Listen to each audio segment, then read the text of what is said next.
The Shadowy Waters by William Butler Yeats. A dramatic poem. The deck of an ancient ship.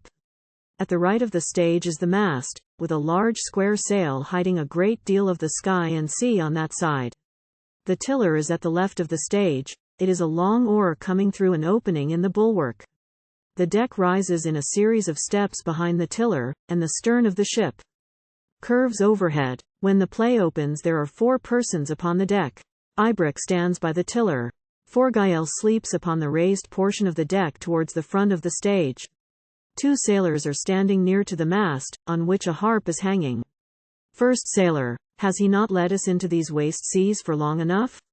Second sailor: aye, long and long enough. First sailor: we have not come upon a shore or ship these dozen weeks. Second sailor: and I had thought to make a good round sum upon this cruise, and turn, for I am getting on in life, to something that has less ups and downs than robbery. First sailor: I am so tired of being bachelor I could give all my heart to that red mull that had but the one eye. Second sailor: can no bewitchment transform these rascal billows into women that I may drown myself? First sailor: better steer home, whether he will or no, and better still to take him while he sleeps and carry him and drop him from the gunwale. Second sailor: I dare not do it. Were't not that there is magic in his harp, I would be of your mind, but when he plays it strange creatures flutter up before one's eyes, or cry about one's ears. First sailor: nothing to fear. Second sailor: do you remember when we sank that galley at the full moon? First sailor: he played all through the night.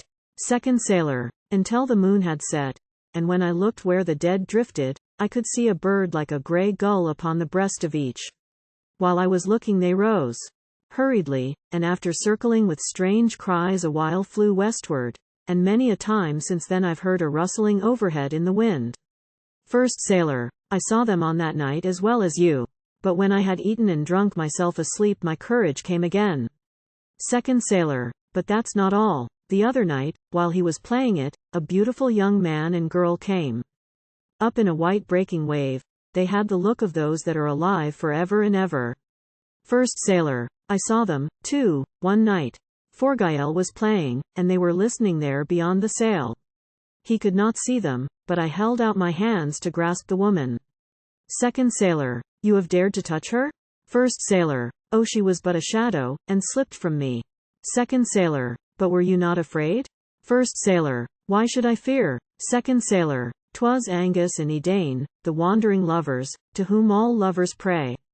First sailor: but what of that? A shadow does not carry sword or spear.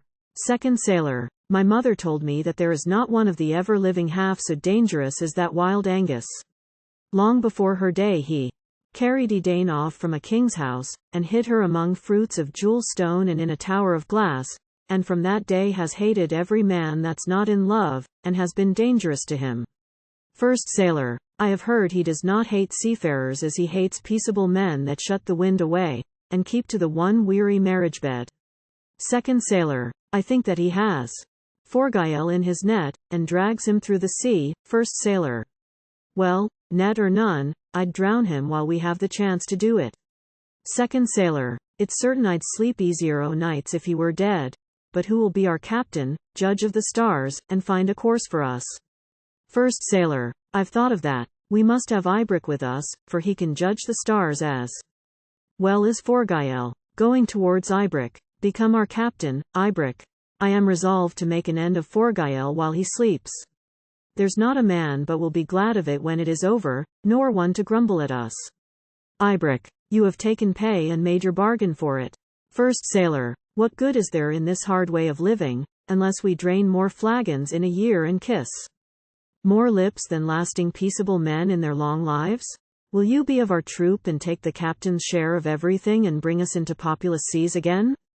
Aibric: be of your troop. Aibric be one of you and Forgael in the other scale. Kill Forgael, and he my master from my childhood up. If you will draw that sword out of its scabbard I'll give my answer.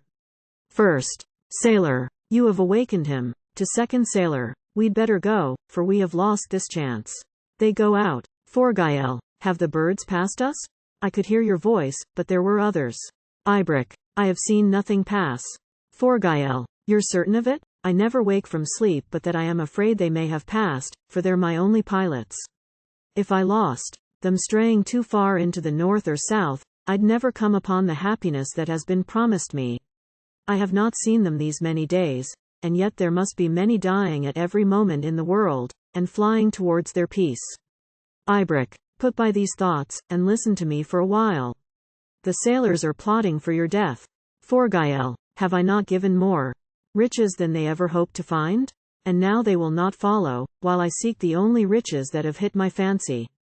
Aibric, what riches can you find in this waste sea where no ship sails, where nothing that's alive has ever come but those man-headed birds, knowing it for the world's end?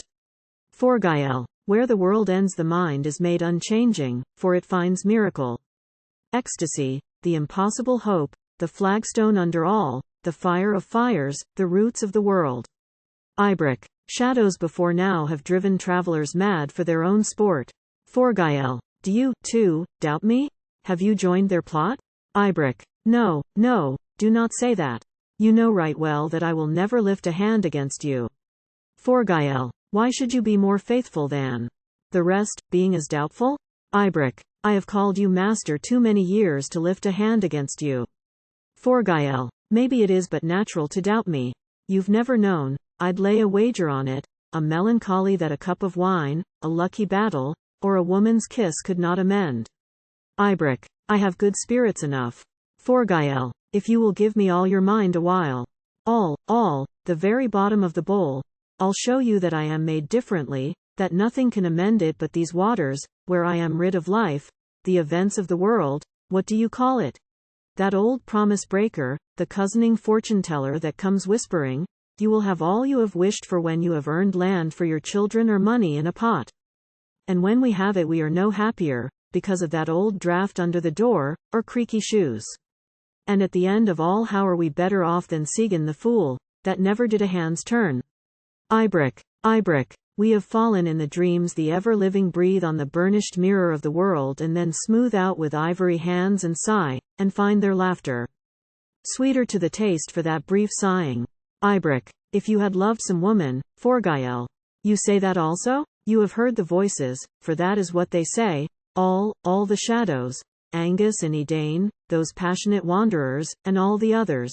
But it must be love as they have known it.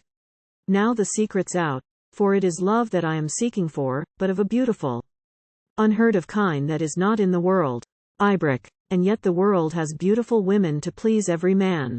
Forgael, but he that gets their love after the fashion, loves in brief longing and deceiving hope and bodily tenderness, and finds that even the bed of love, that in the imagination had seemed to be the giver of all peace, is no more than a wine cup in the tasting, and is soon finished. Aibric, all that ever loved have loved that way, there is no other way. Forgael, yet never have two lovers kissed but they believed there was some other near at hand, and almost wept because they could not find it. Aibric, when they have 20 years, in middle life they take a kiss for what a kiss is worth, and let the dream go by. Forgael, it's not a dream, but the reality that makes our passion as a lamp shadow, no lamp, the sun. What the world's million lips are thirsting for must be substantial somewhere. Aibric, I have heard the druids mutter such things as they awake from trance. It may be that the ever-living know it, no mortal can. Forgael, yes, if they give us help. Aibric, they are besotting you as they besought the crazy herdsman that will tell his fellows that he has been all night upon the hills, riding to Hurley, or in the battle host with the ever-living. Forgael, what if he speak the truth, and for a dozen hours have been a part of that more powerful life? Aibric, his wife knows better, has she not seen him lying like a log, or fumbling in a dream about the house? And if she hear him mutter of wild riders, she knows that it was but the cart-horse coughing that set him to the fancy. Forgael, all would be well could we but give us wholly to the dreams, and get into their world that to the sense is shadow, and not linger wretchedly among substantial things, for it is dreams that lift us to the flowing, changing world that the heart longs for. What is love itself, even though it be the lightest of light love, but dreams that hurry from beyond the world to make low laughter more than meat and drink, though it but set us sighing? Fellow wanderer, could we but mix ourselves into a dream, not in its image on the mirror. Aibric. While we're in the body that's impossible. Forgael. And yet I cannot think they're leading me to death, for they that promised to me love as those that can outlive the moon have known it, had the world's total life gathered up, it seemed, into their shining limbs. I've had great teachers. Angus and Edain ran up out of the wave. You'd never doubt that it was life they promised had you looked on them face to face as I did, with so red lips, and running on such feet, and having such wide open, shining eyes. Aibric. It's certain they are leading you to death. None but the dead, or those that never lived, can know that ecstasy. Forgael. Forgael. They have made you follow the man-headed birds, and you have told me that their journey lies towards the country of the dead. Forgael. What matter if I am going to my death? For there, or somewhere, I shall find the love they have promised. That much is certain. I shall find a woman, one of the ever-living, as I think, one of the laughing people, and she and I shall light upon a place in the world's core, where passion grows to be a changeless thing, like charmed apples made of chrysoprase, or chrysoberyl, or beryl, or chrysolite, and there, in juggleries of sight and sense, become one movement, energy, delight, until the overburdened moon is dead. A number of sailors enter hurriedly. First sailor. Look there, they're in the mist, a ship of spice, and we are almost on her. Second sailor. We had not known but for the ambergris and sandalwood. First sailor. No, but opoponix and cinnamon. Forgael taking the tiller from Aibric. The ever-living have kept my bargain for me, and paid you on the nail. Aibric. Take up that rope to make her fast while we are plundering her. First sailor. There is a king and queen upon her deck, and where there is one woman there'll be others. Aibric. Speak lower, or they'll hear. First sailor. They cannot hear, they are too busy with each other. Look, he has stooped down and kissed her on the lips. Second sailor. When she finds out we have better men aboard she may not be too sorry in the end. First sailor. She will be like a wild cat, for these queens care more about the kegs of silver and gold and the high fame that come to them in marriage, than a strong body and a ready hand. Second sailor. There's nobody as natural but a robber, and that is why the world totters about upon its bandy legs. Aibric. Run at them now, and overpower the crew while yet asleep. The sailors go out. Voices and the clashing of swords are heard from the other ship, which cannot be seen because of the sail. A voice. Armed men have come upon us. Oh, I am slain. Another voice. Wake all. Below. Another voice. Why have you broken our sleep? First voice. Armed men have come upon us. Oh, I am slain. Forgael who has remained at the tiller. There they come. Gull, gannet, or diver, but with a man's head, or a fair woman's, they hover over the masthead a while to wait their fiends.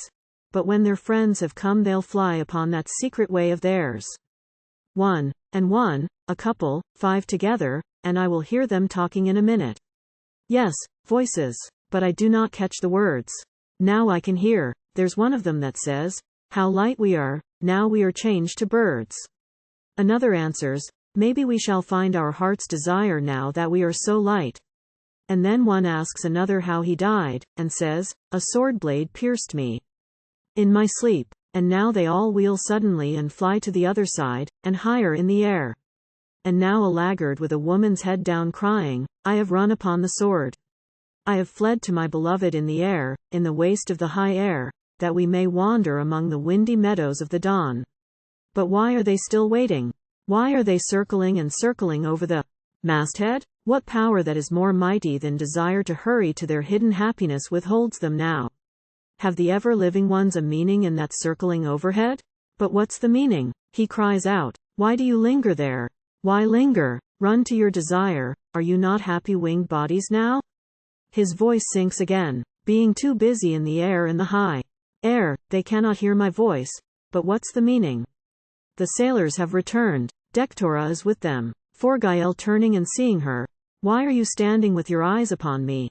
You are not the world's core. Oh no, no, no, that cannot be the meaning of the birds. You are not its core. My teeth are in the world, but have not bitten yet.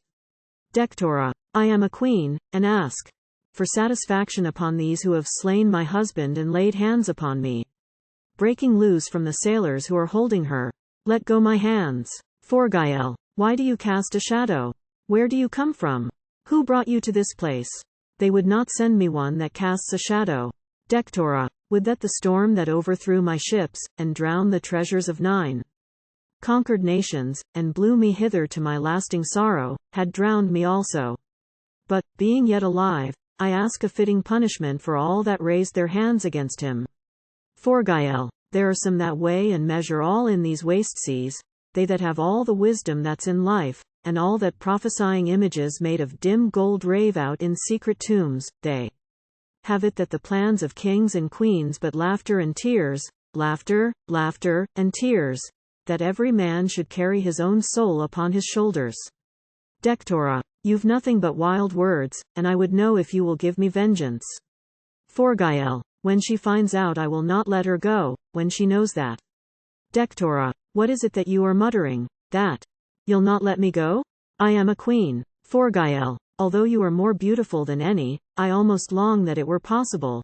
But if I were to put you on that ship, with sailors that were sworn to do your will, and you had spread a sail for home, a wind would rise of a sudden, or a wave so huge it had washed among the stars and put them out, and beat the bulwark of your ship on mine, until you stood before me on the deck, as now. Dectora, does wandering in these desolate seas and listening to the cry of wind and wave bring madness? Forgael, Queen, I am not mad. Dectora, yet say that unimaginable storms of wind and wave would rise against me. Forgael, no, I am not mad, if it be not that hearing messages from lasting watchers, that outlive the moon, at the most quiet midnight is to be stricken. Dectora, and did those watchers bid you take me captive? Forgael, both you and I are taken in the net. It was their hands that plucked the winds awake and blew you hither, and their mouths have promised I shall have love in their immortal fashion, and for this end they gave me my old harp that is more mighty than the sun and moon, or than the shivering casting net of the stars, that none might take you from me. Dectora, first trembling back from the mast where the harp is, and then laughing. For a moment your raving of a message and a harp more mighty than the stars half troubled me, but all that's raving.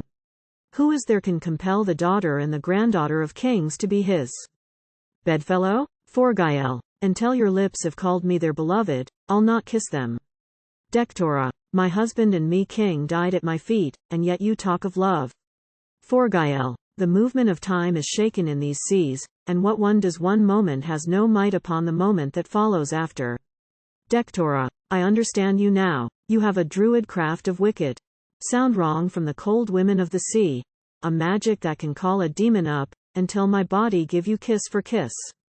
Forgael, your soul shall give the kiss. Dectora, I am not afraid, while there's a rope to run into a noose or wave to drown. But I have done with words, and I would have you look into my face and know that it is fearless. Forgael, do what you will, for neither I nor you can break a mesh of the great golden net that is about us.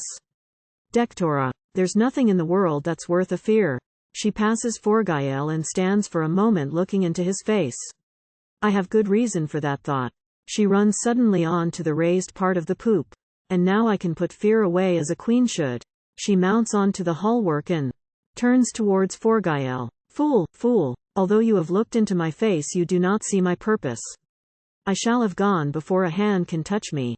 Forgael folding his arms. My hands are still, the ever-living hold us. Do what you will, you cannot leap out of the golden net. First sailor, no need to drown, for, if you will pardon us and measure out a course and bring us home, we'll put this man to death. Dectora, I promise it. First sailor, there is none to take his side. Aibric, I am on his side, I'll strike a blow for him to give him time to cast his dreams away. Aibric goes in front of Forgael with drawn sword. Forgael takes the harp. First sailor, no other'll do it. The sailors throw Aibric on one side. He falls and lies upon the deck. They lift their swords to strike Forgael, who is about to play the harp. The stage begins to darken. The sailors hesitate in fear. Second sailor, he has put a sudden darkness over the moon. Dectora, 9 swords with handles of rhinoceros horn to him that strikes him first. First sailor, I will strike him first. He goes close up to Forgael with his sword lifted. Shrinking back, He has caught the crescent moon out of the sky, and carries it between us. Second sailor. Holy fire to burn us to the marrow if we strike. Dectora. I'll give a golden galley full of fruit, that has the heady flavor of new wine, to him that wounds him to the death. First sailor. I'll do it, for all his spells will vanish when he dies, having their life in him. Second sailor. Though it be the moon that he is holding up between us there, I will strike at him. The others. And I. Forgael plays the harp. First sailor falling into a dream suddenly. But you were saying there is somebody upon that other ship we are to wake. You did not know what brought him to his end, but it was sudden. Second sailor. You are in the right. I had forgotten that we must go wake him. Dectora. He has flung a druid spell upon the air, and set you dreaming. Second sailor. How can we have a wake when we have neither brown nor yellow ale? First sailor. I saw a flagon of brown ale aboard her.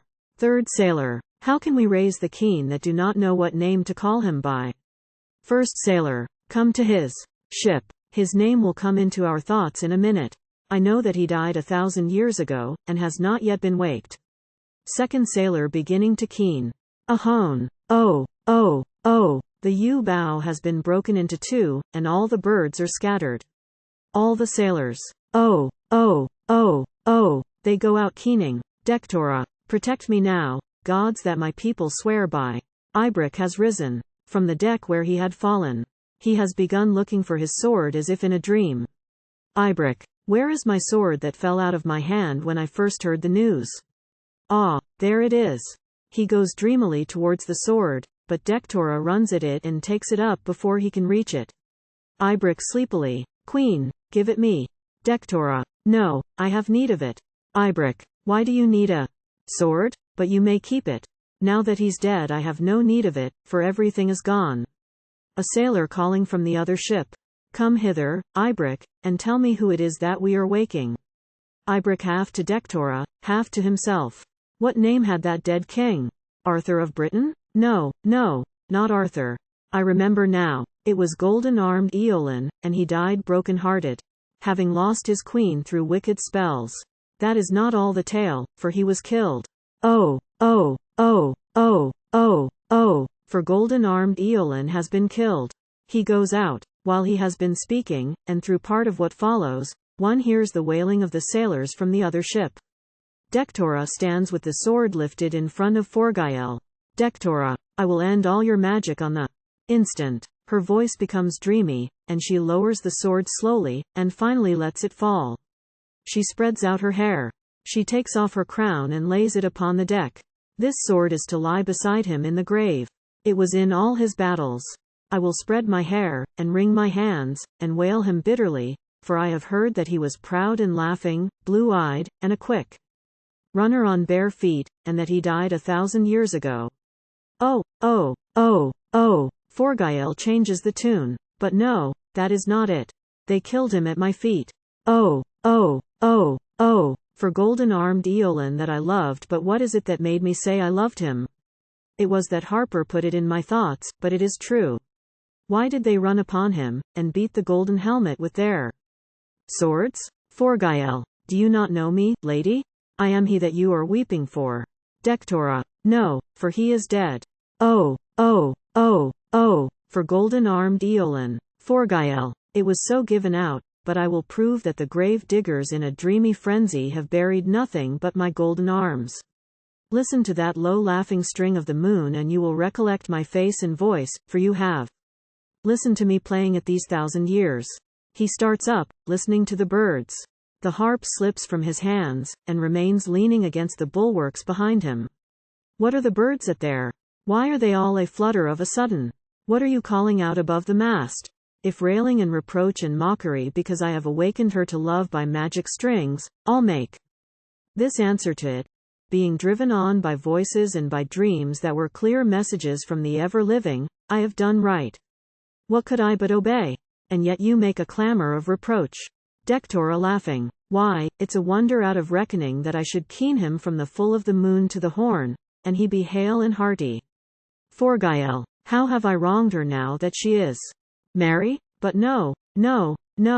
Your cry is not against me. You know the counsels of the ever-living, and all that tossing of your wings is joy, and all that murmuring's but a marriage song. But if it be reproach, I answer this: there is not one among you that made love by any other means. You call it passion, consideration, generosity, but it was all deceit, and flattery to win a woman. In her own despite, for love is war, and there is hatred in it, and if you say that she came willingly, Dectora, why do you turn away and hide your face, that I would look upon forever? Forgael, my grief. Dectora, have I not loved you for 1,000 years? Forgael, I never have been golden-armed Eolin. Vectora, I do not understand. I know your face better than my own hands. Forgael, I have deceived you out of all reckoning. Tectora, is it not TME that you were born 1,000 years ago, in islands where the children of Angus wind in happy dances under a windy moon, and that you'll bring me there? Forgael, I have deceived you utterly. Dectora, how can that be? Is it that though your eyes are full of love some other woman has a claim on you, and I've but half? Forgael, oh no. Dectora, and if there be 100 more, what matter? I'll never give another thought to it. No, nor half a thought, but do not speak. Women are hard and proud and stubborn-hearted, their heads being turned with praise and flattery, and that is why their lovers are afraid to tell them a plain story. Forgael, that's not the story, but I have done so great a wrong against you, there is no measure that it would not burst. I will confess it all. Dectora, what do I care, now that my body has begun to dream, and you have grown to be a burning sod in the imagination and intellect? If something that's most fabulous were true, if you had taken me by magic spells, and killed a lover or husband at my feet, I would not let you speak, for I would know that it was yesterday and not today I loved him. I would cover up my ears, as I am doing now. A pause. Why do you weep? Forgael, I weep because of nothing for your eyes but desolate waters and a battered ship. Dectora, oh, why do you not lift your eyes to mine? Forgael, I weep because bare nights above, and not a roof of ivory and gold. Dectora, I would grow jealous of the ivory roof, and strike the golden pillars with my hands. I would that there was nothing in the world but my beloved, that night and day had perished, and all that is and all that is to be, all that is not the meeting of our lips. Forgael, you turn away. Why do you turn away? Am I to fear the waves, or is the moon my enemy? Dectora, I looked upon the moon, longing to knead and pull it into shape that I might lay it on your head as a crown. But now it is your thoughts that wander away, for you are looking at the sea. Do you not know how great a wrong it is to let one's thought wander a moment when one is in love? He has moved away. She follows him. He is looking out over the sea, shading his eyes. Why are you looking at the sea? Forgael, look there. Dectora, what is there but a troop of ash-gray birds that fly into the west? Forgael, but listen. Dectora, what is there but the crying of the birds? Forgael, if you'll but listen closely to that crying you'll hear them calling out to one another with human voices. Dectora, oh, I can hear them now. What are they? Unto what country do they fly? Forgael, to unimaginable happiness. They have been circling over our heads in the air, but now that they have taken to the road we have to follow, for they are our pilots, and though they're but the color of grey ash, they're crying out, could you but hear their words, there is a country at the end of the world where no child's born but to outlive the moon. The sailors come in with Aibric. They are in great excitement. First sailor, the hold is full of treasure. Second sailor, full to the hatches. First sailor, treasure on treasure. Third sailor, boxes of precious spice. First sailor, ivory images with amethyst eyes. Third sailor, dragons with eyes of ruby. First sailor, the whole ship flashes as if it were a net of herrings. Third sailor, let's home. I'd give some rubies to a woman. Second sailor, there's somebody I'd give the amethyst eyes to. Aibric silencing them with a gesture. We would return to our own country, Forgael. For we have found a treasure that's so great imagination cannot reckon it, and having lit upon this woman there, what more have you to look for on the seas? Forgael, I cannot, I am going on to the end. As for this woman, I think she is coming with me. Aibric, the ever-living have made you mad, but no, it was this woman in her woman's vengeance that drove you to it, and I fool enough to fancy that she'd bring you home again. 'Twas you that egged him to it, for you know that he is being driven to his death. Dectora, that is not true, for he has promised me an unimaginable happiness. Aibric, and if that happiness be more than dreams, more than the froth, the feather, the dust whirl, the crazy nothing that I think it shall be in the country of the dead, if there be such a country. Dectora, no, not there, but in some island where the life of the world leaps upward, as if all the streams o' the world had run into one fountain. Aibric, speak to him, he knows that he is taking you to death, speak, he will not deny it. Dectora, is that true? Forgael, I do not know for certain, but I know that I have the best of pilots. Aibric, shadows, illusions, that the shape-changers, the ever-laughing ones, the immortal mockers have cast into his mind, or called before his eyes. Dectora, oh carry me to some sure country, some familiar place. Have we not everything that life can give in having one another? Forgael, how could I rest if I refused the messengers and pilots with all those sights and all that crying out? Dectora, but I will. Cover up your eyes and ear, that you may never hear the cry of the birds, or look upon them. Forgael, were they but lowlier I'd do your will, but they are too high, too high. Dectora, being too high, their heady prophecies but harry us with hopes that come to nothing, because we are not proud, imperishable, alone and winged. Forgael, our love shall be like theirs when we have put their changeless image on. Dectora, I am a woman, I die at every breath. Aibric, let the birds scatter, for the tree is broken, and there's no help in words. To the sailors, to the other ship, and I will follow you and cut the rope when I have said farewell to this man here, for neither I nor any living man will look upon his face again. The sailors go out. Forgael to Dectora, go with him, for he will shelter you and bring you home. Aibric taking Forgael's hand, I'll do it for his sake.